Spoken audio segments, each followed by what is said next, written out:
ನಮಸ್ಕಾರ. ಈ ನಿಮ್ಮ ಶುಕ್ರದೇಶ ನ್ಯೂಸ್ ಸಪ್ರೇಟ್ ಚಾನಲನ್ನು ತಪ್ಪದೇ ಸಬ್ಸ್ಕ್ರೈಬ್ ಮಾಡಿ. ನಾನು ಸಂಪಾದಕ ಎಂ ರಾಜಪ್ಪ ವ್ಯಾಸನಹಳ್ಳಿ. ಇತಿಹಾಸವನ್ನು ಓದದವ ಇತಿಹಾಸವನ್ನು ಸೃಷ್ಟಿ ಮಾಡಲಾರ. ಇನ್ನೊಬ್ರು ಯಾರ ಮಾತಾಡ್ತಾ ಒಬ್ಬ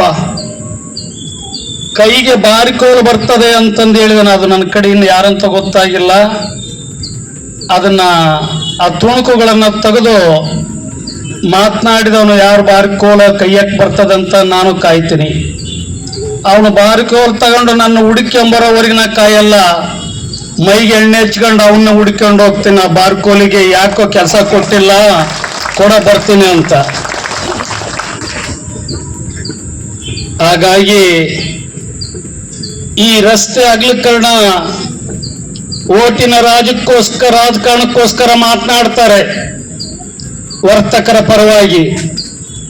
ಇದು ಚಿಕ್ಕಪೇಟೆ ಇವನ್ನ ಅಗಲೀಕರಣ ಮಾಡೋ ಅವಶ್ಯಕತೆ ಇಲ್ಲ ಅಂತ ಒಂದ್ ಕಡೆ ಹೇಳ್ತಾರೆ. ಪಿಡಬ್ಲ್ಯೂ ಮತ್ತು ಅಧಿಕಾರಿಗಳ ಕಡೆ ಬಂದ 69 ಯಾಕೆ ಹೊಡೆಯಲ್ಲ ಅಂತ ಕೇಳ್ತಾರೆ. ಮನೆಯಲ್ಲಿ ಸುಮ್ಮನೆ ಕುಂತಿದ್ದವ್ರನ್ನ ನೀವು ಹೈಕೋರ್ಟ್ಗೆ ಹೋಗ್ರಿ ಅಂತ ಕಳಿಸ್ತಾರೆ. ನಿಮ್ಮ ಆತ್ಮಸಾಕ್ಷಿಗೆ ಇದನ್ನ ಪ್ರಶ್ನೆ ಹಾಕೊಳ್ರಿ. ಕಳಿಸಿದವ್ರು ಯಾರು, ಬೇಡ ಅಂದವ್ರು ಯಾರು, ಮಾಡಿ ಅಂತ ಹೇಳೋರು ಯಾರು? ನೀನು 5 ವರ್ಷದ್ದೆಲ್ಲಪ್ಪ, ಯಾಕೆ ನೀನು ಮಾಡಲಿಲ್ಲ? ನೀನು 3 ಬಾರಿ ಜನರ ಆಶೀರ್ವಾದ ಪಡೆದಿದ್ದಪ್ಪ, ಯಾಕೆ ಮಾಡಲಿಲ್ಲ?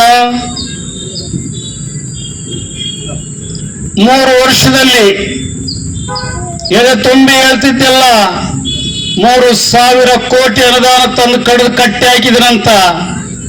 ಏನು ಕಡ್ದಿದ್ಯಾ, ಏನು ಕಟ್ಟೆ ಹಾಕಿದ್ಯಾ, ಎಲ್ಲಿದೆ ನಿನ್ನ ಕಟ್ಟೆ?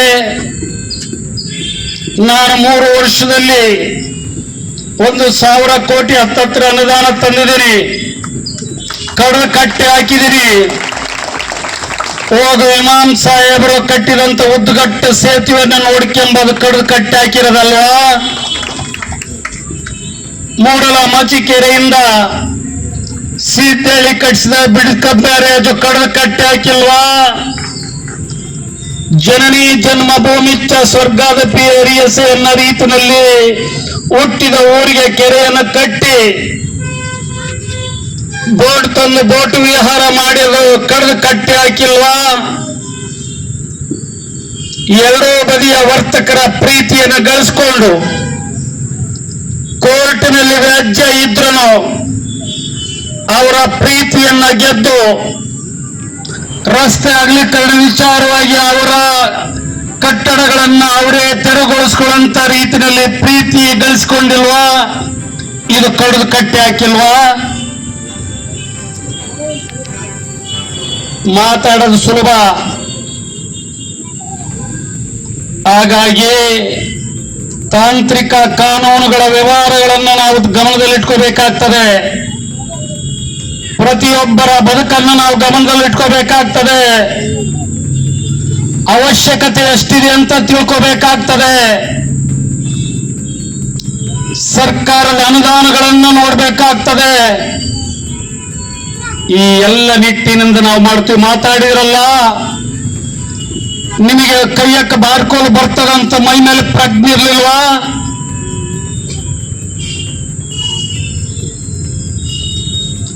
ನಾನು ಓಟಿಗೋಸ್ಕರ ರಾಜಕಾರಣ ನಾನು ಮಾಡೋನಲ್ಲ. ನಾನು ಇನ್ನ ಮುಂದಿನ 2 ವರ್ಷದ ನಂತರ ನಾನಾಗಿ ಬದುಕಿದ್ರೆ, ನನಗೆ ಆರೋಗ್ಯ ಇದ್ರೆ, ನಾನು ಚುನಾವಣೆಗೆ ನಿಲ್ಲಬೇಕಂತ ಆಸೆ ಇದ್ರೆ, ಈ ಕ್ಷೇತ್ರದ ಜನ ನನ್ನ ಮನೆ ಮುಂದೆ ಬಂದು ನೀನೇ ನನಗೆ ಈ ಕ್ಷೇತ್ರದ ರಾಜಕಾರಣಿ ಆಗ್ಬೇಕಂತ ಕರೆದ್ರೆ ಮಾತ್ರ ನಾನು ಬರಕ್ ಬಯಸ್ತೀನಿ. ಕೊಟ್ಟ ಕುದುರೆಯನ್ನು ಏರದವನು ಶೂರನವಲ್ಲ, ಧೀರನವಲ್ಲ. ನಾನು ಬೆಳಗ್ಗೆ ಎದ್ದು ನನ್ನ ಕ್ಷೇತ್ರದ ಜನರನ್ನು ಎಬ್ಬರಿಸ್ತೀನಿ. ನಾನು ರಾತ್ರಿ ಜನ ಎಲ್ಲ ಮಲಗಿದ ಮೇಲೆ ನಾನು ಮಲಗ್ತೀನಿ. ನಿಮ್ ಯಾರ ಕಣ್ಣಿಗೆ ಕಾಣದಾಗೆ ನನ್ನ ಪಾಡಿಗೆ ನಾನು ಯಾವುದೋ ಒಂದು ಸಣ್ಣ ಗಾಡಿನಲ್ಲಿ ಹೋಗ್ತೀನಿ ಮೂಲೆಗೆ. ನಾನು ಪೌರ ಕಾರ್ಮಿಕರ ಜೊತೆಗೆ ಶೌಚಾಲಯಗಳನ್ನ, ಸಂತೆ ಮೈದಾನವನ್ನ ಸ್ವಚ್ಛಗೊಳಿಸಕ್ ಹೋಗ್ತೀರಿ. ಅದಕ್ಕೂ ನೀವು ಟೀಕೆ ಮಾಡಿದಿರಿ. ನೀವು ಪ್ರಚಾರಕ್ಕೋಸ್ಕರ ಮಾಡ್ತಿದ್ದೀರಾ ಅಂತ. ಹಾಗಾದ್ರೆ ಈ ದೇಶದ ಪ್ರಧಾನಿ ಅವರು ಕಸ ಗುಡಿಸುವಂತ ಒಂದು ಕೆಲಸಕ್ಕೆ ಕೈ ಹಾಕ್ತಾರೆ. ಜಗತ್ತಿನಲ್ಲಿ ಅತಿ ಹೆಚ್ಚು ಜನಸಂಖ್ಯೆ ಹೊಂದಿರತಕ್ಕಂಥ ಎಲ್ಲವರ ಮನೆ ಕಸ ಹೊಡಿತಾರೆ ಸ್ವಾಮಿ. ಅದು ಒಂದು ಜಾಗೃತಿ, ಅದು ಒಂದು ಜಾಗೃತಿ ಸ್ವಾಮಿ, ಅದು ಒಂದು ಜಾಗೃತಿ. ಒಬ್ಬ ಪ್ರಧಾನಿ ಕಸ ಹಿಡಿತಾನೆ ಅಂತ ಹೇಳಿದ್ರೆ ಪ್ರಜೆಗೆ ಎಂತ ಒಂದು ಆತ್ಮವಿಶ್ವಾಸ ಬರ್ತದೆ, ಕಾಯಕಕ್ಕೆ ಪೂಜ್ಯ ಭಾವನೆ ಬರ್ತದೆ. ಆ ನಿಟ್ಟಿನಲ್ಲಿ ನಾನು ಕೆಲಸ ಮಾಡಕ್ ಹೋಗಿದ್ದಕ್ಕೆ ಟೀಕೆನಾ ನಿಂದು? ಬುದ್ಧ, ಬಸವ, ಗಾಂಧಿ, ಅಂಬೇಡ್ಕರ್ ವಿಚಾರಗಳನ್ನು ಹೇಳಿದ್ರೆ ವಚನಗಳು ಕಲ್ತ್ಕೊಂಡಿದ್ರಿ ಅಂತ್ರಿ. ಆ ವಚನದಾಗಿರೋ ಸಾರ ನಿನಗೇನೋ ಗೊತ್ತು, ನೀನು ಕಲಿತು ನೋಡು, ಆಮೇಲೆ ಗೊತ್ತಾಗ್ತದೆ.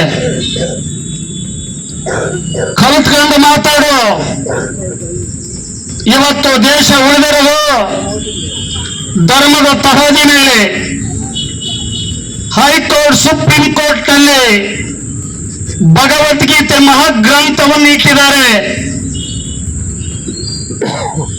ನೀನು ಯಾಕೆ ಹಿಂಗ್ ಒದ್ದಾಡ್ತದೆ ಅಂತ ಹೇಳಿದ್ರೆ ನಿನಗೆ ಯಾವ ಮಿನಿಮಮ್ ನಾಲೆಡ್ಜ್ ಜ್ಞಾನ ಇಲ್ಲ.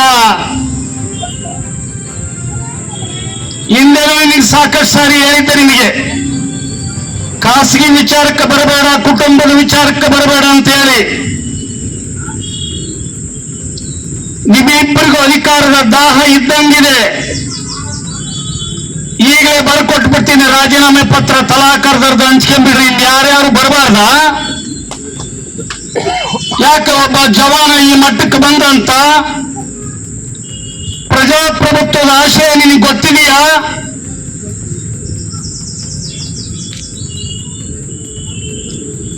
ಯಾಕೆ ಈ ಲೈಬ್ರರಿ ಕಣ್ಣು ಕಾಣೋದು ನಿನಗೆ ಅರ್ಥ ಆಗಲ್ವಾ? ನೀನು ಮಾತ್ರ MSc ಅಗ್ರಿ ಓದಬೇಕಾ?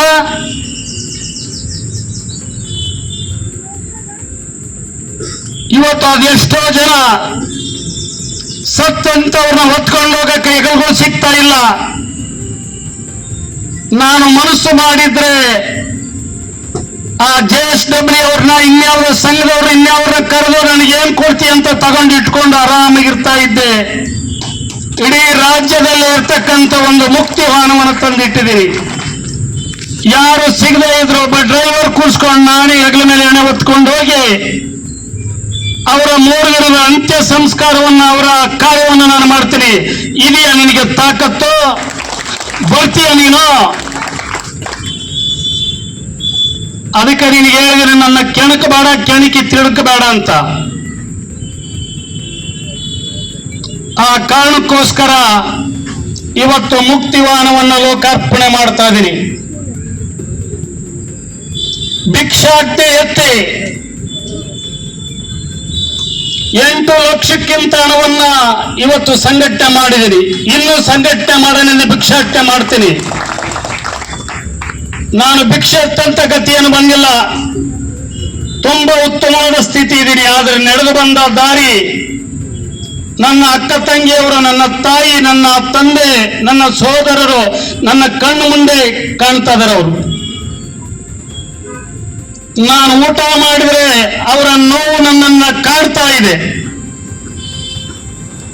ಮೊನ್ನೆ ನಾನು ವಿದೇಶದಿಂದ ಬಂದ ಮೇಲೆ ಒಬ್ಬ ಮಾಧ್ಯಮ ಮಿತ್ರರು ನನಗೊಂದು ಫೋಟೋ ಹಾಕ್ತಾರೆ. ಅಜ್ಜಪ್ಪ ಪತ್ರಿ ಅಂತಕ್ಕಂಥ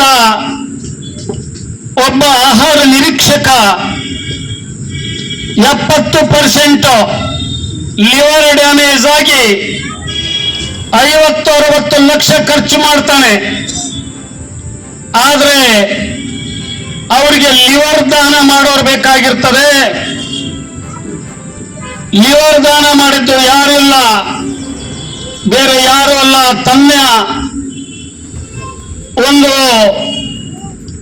ಜೀವ ಪಡೆದಂತ ಮಗಳು 21 ವರ್ಷದ ಒಬ್ಬ ಇಂಜಿನಿಯರ್ 70% ತಂದೆಗೆ ಲಿವರ್ ದಾನವನ್ನು ಮಾಡ್ತಾಳೆ.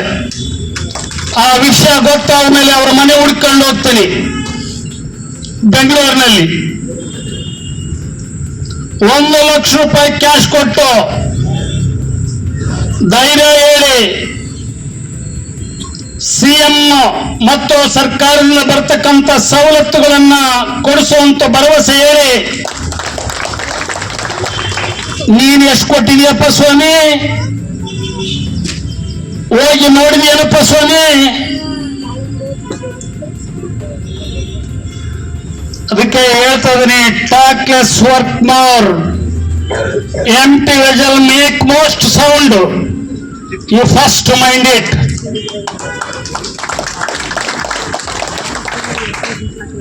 ಹಾಗಾಗಿ ನನಗಿವತ್ತು ಯುಗಾದಿ ಹಬ್ಬ ಆದರ್ಶನ. ನಾನು ನಿನ್ನೆ ಚಂದ್ರ ನೋಡಿದಾಗಲ್ಲ, ಬೇವು ಬೆಲ್ಲ ತಿಂದಾಗಲ್ಲ, ಮೈಗೆ ಎಣ್ಣೆ ಹಾಕೊಂಡಾಗಲ್ಲ, ಅಮಾವಾಸ್ಯೆ ಕಾಯಿ ತೆಂಗಿನಕಾಯಿ ಬಾಗಿಲು ಹೊಡೆದಾಗಲ್ಲ, ನನಗೆ ಇವತ್ತು ನಿಜವಾಗಿರ್ತಕ್ಕಂಥ ಯುಗಾದಿ ಹಬ್ಬ. ಇಲ್ಲಿವರೆಗೆ ಇವರ ಜೀವನದಲ್ಲಿ ಕಾರ್ಮೋಡ ಕಳೆದು ನಿನ್ನೆ ಚಂದ್ರ ಉದಯಿಸಿ ಇವತ್ತು 36 ಜನಕ್ಕೆ ಹಕ್ಕು ಪತ್ರವನ್ನು ಕೊಡ್ತಾ ಇದೀನಲ್ಲ, ಅವರು ನನಗೆ ಚಂದ್ರ, ಅವರು ನನಗೆ ಚಂದ್ರ, ಅವರು ನನಗೆ ಚಂದ್ರ. ಹಾಗಾಗಿ ನಿಮಗೂ ಗೊತ್ತಿದೆ ಎಷ್ಟು ಕಷ್ಟಪಟ್ಟಿದ್ದೀವಿ ನಾವು ಅಧಿಕಾರಿಗಳಿಂದ ಈ ಒಂದು ಸಂಕೋಲೆಗಳನ್ನ ಸರಿಪಡಿಸೋದಕ್ಕೋಸ್ಕರ. ಹಾಗಾಗಿ ಇವತ್ತು ನಮಗೆ ಅಧಿಕಾರಿ ವರ್ಗದವರು ಪಾಪ, ಅವರು ಯಾರೋ ಒಬ್ಬ ಪೊಲೀಸು ವೈಯಕ್ತಿಕವಾಗಿ ಆತ ಕೆಲಸ ಬಿಟ್ಟು ಬೇರೆ ಕಡೆ ಹೋದ್ರೆ ನನಗೆ ಎದುರು ಹೋಗ್ತಾರಂತ ಒಬ್ಬ ಸರ್ಕಲ್ ಇನ್ಸ್ಪೆಕ್ಟರ್ ಮಾತಾಡ್ತಾನೆ. ಈ ಮನುಷ್ಯ ಒಬ್ಬ ಸರ್ಕಲ್ ಇನ್ಸ್ಪೆಕ್ಟರ್ ಇಲ್ಲಿ ತಪ್ಪು ಮಾಡಿದವನಿಗೆ ಶಿಕ್ಷೆ ಕೊಡೋ ಅಧಿಕಾರ ಇಟ್ಕೊಂಡಿರ್ತಕ್ಕಂಥ ಜಾಗದಾಗಿರೋ ಮನುಷ್ಯ ಒಬ್ಬ MLA ಗೆ ಎದುರು ಹೋಗ್ತಾರಂತೆ. ಏನ್ರೇ ಲೋಕ್ ನಾಯಕರೇ, ನಿಮ್ಮನ್ನ ಎಷ್ಟು ಸರಿ ಬರೆಯಾದಿದ್ದೀನಿ ನಾನು ನಿನಗೆ, ಅಭಿವೃದ್ಧಿಗೋಸ್ಕರ ನಾನು ನೀನು ಮಾಡಿದ ರಾಜೇಶ್ ಅಣ್ಣ, ನಿನಗೆ ಈಗಲೂ ಈ ವೇದಿಕೆ ಮುಖಾಂತರ ತಿಳಿಪಡಿಸ್ತೀನಿ. ಇಲ್ಲಿ ನಾವು ಯಾರನ್ನು ಎದುರಿಸಕ್ಕಲ್ಲ ಇರೋದು. MLA all are equal in front of law, ಈ ಫಸ್ಟ್ ಮೈಂಡ್ ಇಟ್. ಎಲ್ಲರೂ ಅಧಿಕಾರದ ಮುಂದೆ ಸಮಾನರು, ಕಾನೂನಿನ ಮುಂದೆ ಸಮಾನರು. ಅವ್ರು ಯಾರ ಟ್ರಾನ್ಸ್ಫರ್ ಆಗೋದ್ರೆ ನಾಮಕರಣನ? ಹಾಗಾಗಿ ಏನಾದ್ರೆ ಆಧಾರ ಸಮೇತವಾಗಿದ್ದು ನಾನು ಮಾಡಿದ ತಪ್ಪಿದ್ರೆ ಹೇಳಿ ನಿನ್ನ ಕಾಲಿಗೆ ಬಂದು ಬೀಳ್ತೀನಿ. ಅದು ಬಿಟ್ಬಿಟ್ಟು ನಿನಗಿದೆಯ ಸ್ವಾಭಿಮಾನ? ಯಾವ MLA ಸರ್ಕಾರದ ಕಾರ್ಯಕ್ರಮದಲ್ಲಿ ವೇದಿಕೆ ಮೇಲಿದ್ದವ್ರನ್ನ ಇಳಿಸಿ ಅಗೌರವ ಮಾಡಿ ಕಳಿಸ್ತಲ್ಲ, ಇವತ್ತು ಅವ್ರ ಮನೆಗೆ ಹೋಗ್ತದಲ್ಲ, ನಿನಗಿದೆಯ ಸ್ವಾಭಿಮಾನ? Nothing is permanent. ಅಧಿಕಾರ ಅನ್ನುವಂಥದ್ದು ಯಾರಿಗೂ ಶಾಶ್ವತ ಅಲ್ಲ. ಯಾರಾದ್ರೂ ಉಳಿಸ್ಕೊಂಡಿದ್ರ? ರಾಜೇಶ್ ಅಣ್ಣ ರಾಮಣ್ಣ ಒಂದೇ ಪಕ್ಷಕ್ಕೆ ಒಂದಾಗ್ತಾರಂತೇಳಿ ಯಾರಾದ್ರೂ ಉಳಿಸ್ಕೊಂಡಿದ್ರ? ಕುಮಾರಸ್ವಾಮಿ ಯಡಿಯೂರಪ್ಪ ಒಂದಾಗ್ತಾರಂತೇಳಿ? ಇದನ್ನೇ ಸ್ವಾಮಿ ಅನ್ನೋದು ರಾಜಕೀಯ.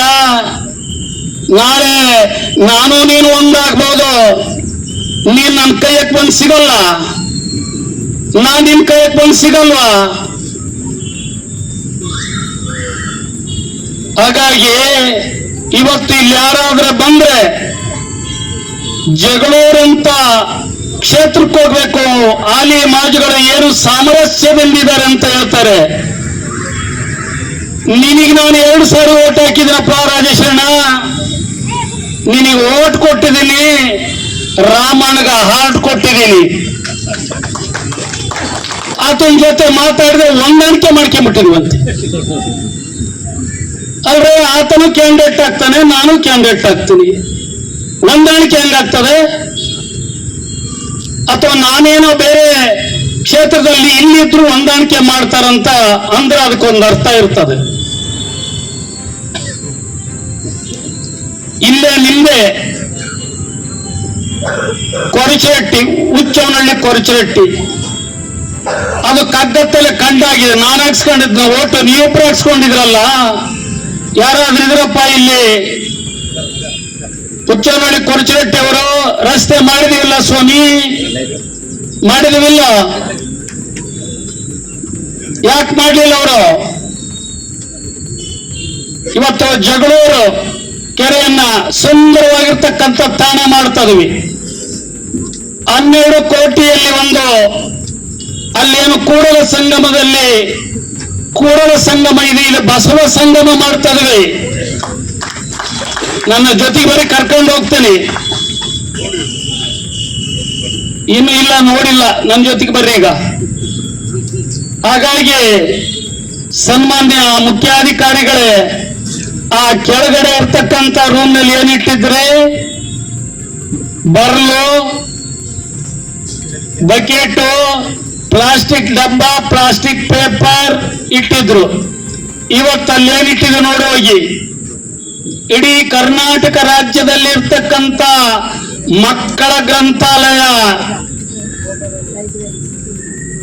ಕಾಣಿಸಲ್ವ ನಿಮಗೆ? ಇಬ್ಬರಿಗೆ ಕಾಣಿಸಲ್ವಾ? ಲೈಬ್ರರಿ ಮಹತ್ವ ಗೊತ್ತಿದೆಯಾ ನಿಮಗೆ? ಯಾರೋ ಹೇಳ್ತಾರಂತೆ, ನೀನು ನನ್ನನ್ನು ತಲೆ ತಗ್ಗಿಸಿ ನೋಡು,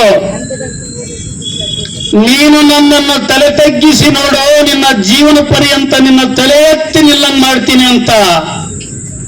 ಅದನ್ನ ನೀವಿಬ್ರಲ್ಲ ಹೇಳಿದ್ದು, ಪುಸ್ತಕ ಹೇಳ್ತಂತೆ. ಅದಕ್ಕೆ ಇವತ್ತೆಲ್ಲ ಪುಸ್ತಕವನ್ನು ತಲೆ ತಗ್ಗಿಸಿ ನೋಡಿದವರೇ ಪ್ರಪಂಚದ ತುಂಬ ತಲೆ ಎತ್ತಿ ನಿಂತಿದ್ದಾರೆ ಸ್ವಾಮಿ, ತಲೆ ಎತ್ತಿ ನಿಂತಿದ್ದಾರೆ. ಆ ಕಾರಣಕ್ಕೋಸ್ಕರ ತಲೆ ಎತ್ತಿ ನಿಲ್ಲೋ ರೀತಿನಲ್ಲಿ ಜ್ಞಾನ ಭಂಡಾರವನ್ನು ಅಲ್ಲಿ ಮಾಡಿದಿರಿ. ನೀವು ಅಂದ್ಕೊಂಡಾಗೆ ಪುಸ್ತಕದ ಅಂದ್ರೆ ಆಳೆಗಳ ಬಂಡಲಲ್ಲ, ಜ್ಞಾನ ಭಂಡಾರ. ನಹಿ ಜ್ಞಾನೇನ ಸದೃಶಂ. ಆಗ್ಲೇ ಇಲ್ಲಿ ಯಾರು ಮಾತಾಡೋರು ಹೇಳ್ತಾ ಇದ್ರು, ಅಂಬೇಡ್ಕರ್ ಏನ್ ಹೇಳಿದ್ರು? ಶಿಕ್ಷಣ ಪಡೆದಂತವನು, ಶಿಕ್ಷಣ ಅನ್ನಂಥದ್ದು ಹುಲಿಯ ಹಾಲು, ಅದನ್ನು ಕುಡಿದವನು ಗರ್ಜಿಸ್ತಾನೆ, ಕುರಿಯಾಗ ಅರ್ಚೋದಿಲ್ಲ ಅಂತೇಳಿ ನಾನು ನನ್ನ ಕ್ಷೇತ್ರದ ಜನವನ್ನ ಗರ್ಜನೆ ಮಾಡಾಗೆ ನಾನು ತಯಾರು ಮಾಡ್ತೀನಿ. ನನಗೆ ಬೇಕಾಗಿರೋದು MLA ಅಲ್ಲ, ಮಂತ್ರಿ ಅಲ್ಲ, ಮತ್ತೊಂದಲ್ಲ, ಮುಗ್ದೊಂದಲ್ಲ. ಆ ಕಾರಣಕ್ಕೋಸ್ಕರ ಪ್ರಜಾಪ್ರಭುತ್ವದಲ್ಲಿ ಎಲ್ಲರೂ ಮತವೀಕ್ಷೆಗೆ ಜೋಡಿಗೆ ಹಾಕೊಂಡು ಹೋಗೋಣ. ಅವರು ಯಾರನ್ನ ಆಶೀರ್ವಾದ ಮಾಡ್ತಾರೋ ಅವರ ಒಂದು ಆಶೀರ್ವಾದ ಪಡು ನಾವು ಕೆಲಸವನ್ನ ಮಾಡೋಣ. ಇನ್ನು ಭಾರಿ ಸರಿ ಹೇಳ್ತಾ ಇದ್ದಾರೆ ಅವರು, ರಾಜೇಶ್ ಅಣ್ಣವರು. ನಾನು ಬರೀ 774 ಗೆದ್ದಿದ್ದೀನಿ, 874ರಲ್ಲಿ. ಅವ್ರು ಪದೇ ಪದೇ ಹೇಳ್ತಾರೆ, ನಾನು ಗೆದ್ದಿಲ್ಲ, ನಾನು ಸೋತಿಲ್ಲ, ದೇವೇಂದ್ರಪ್ಪ ಗೆದ್ದಿಲ್ಲ, ನನಗೆ ಓಟ್ಗಳು ಮರದಾಕೋದು, ಡಬ್ದಾಕೋದು, ಪೆಟ್ಟಿಗೆ ಕೆಳಕೋದು ಅಂತ. ಎಲ್ಲೆಲ್ಲೋದ್ರೆ ನಾನೇನ್ ಮಾಡೋದು ಸ್ವಾಮಿ? ನೀನ ಕೇಳಕ್ ಹೋದೆ, ಕೆಳಗೈತ್ ನಂದು, ಕೆಳಗೈತಂತ. ಸಾಕು ಮಾಡು. ಅದಕ್ಕೆ ಜನ ಹೇಳ್ತಾರಂತೆ, ಏನ್ ಹೇಳ್ತಾರಂದ್ರೆ, ಚೆನ್ನಾಗಿ ರೆಕಾರ್ಡ್ ಮಾಡ್ಕೊಳ್ಳೋ, ಮರ್ತಿ ನೀಟಾಗಿ ಕಳಿಸ್ಬೇಕು. ಜನ ಹೇಳ್ತಾರಂತೆ, ಈ ಕ್ಷೇತ್ರದ ಜನ, ನಾವು ದೇವೇಂದ್ರಪ್ಪನ ಬರೀ 874 ಓಟ್ಗೆ ಗೆಲ್ಲಿಸಿ ಬಹಳ ತಪ್ಪು ಮಾಡಿ ರಾಜೇಶ್ ಅಣ್ಣಗೆ ಮನಸ್ಸನ್ನು ನೋವು ಮಾಡಿಬಿಟ್ಟಿದ್ದೀವಿ. ಅದಕ್ಕೆ ಬರ್ತಕ್ಕಂಥ 2028ಕ್ಕೆ ರಾಜೇಶ್ ಅಣ್ಣನ ಆಸೆಯನ್ನು ಈಡೇರಿಸಲೇಬೇಕು. ಯಾಕಂತ ಹೇಳಿದ್ರೆ 874ರಲ್ಲಿ ದೇವೇಂದ್ರಪ್ಪ ಗೆದ್ದು ರಾಜೇಶಣ್ಣ ತುಂಬಾ ಮನಸ್ಸು ನೋವು ಮಾಡ್ಕೊಂಡ್ಬಿಟ್ಟಾನೆ. ಅದಕ್ಕೆ ಅತಿ ಹೆಚ್ಚು ಅಂತರದಿಂದ 28ಕ್ಕೆ ದೇವೇಂದ್ರಪ್ಪನ ಗೆಲ್ಲಿಸಿ ರಾಜೇಶ್ ಅಣ್ಣಗೆ ಮನಸ್ಸು ಸಂತೋಷ ಪಡ್ತೀವಿ ಅಂತ ಪ್ರತಿಜ್ಞೆ ಮಾಡಿದರಂತೆ ಈ ಕ್ಷೇತ್ರದ ಜನ.